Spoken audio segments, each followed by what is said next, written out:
قرآن میں کلیئرلی لکھا ہے کہ جو میرا ہو جاتا ہے میں اس کا ہو جاتا ہوں، اس کی زبان بن جاتا ہوں، اس کے کان بن جاتا ہوں، اس کی آنکھیں۔ ایک تو یہ، دوسرا قرآن میں یہ لکھا ہے کہ مومن کی فراست سے ڈرو تو وہ میری نگاہ سے دیکھتا ہے۔ بات یہ ہے کہ اگر کوئی شخص اپنے رب کا ہو گیا ہے اور رب اس کا ہو گیا ہے تو اللہ کے وعدے کے مطابق اس کی زبان رب کی زبان ہو گئی، اور رب کے یہاں امر ہے، رب کو صرف سوچنا ہے اور وہ کام ہو جانا ہے، پلک جھپکتے میں ہو جانا ہے۔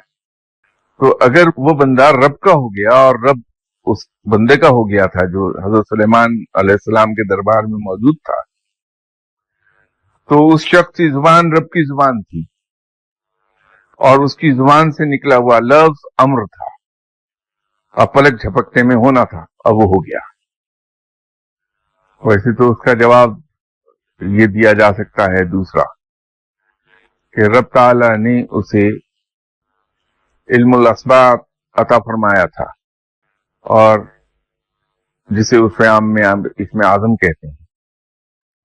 اور اس شخص نے اس اسم اعظم کو استعمال کیا اور اس تخت کو لے آیا۔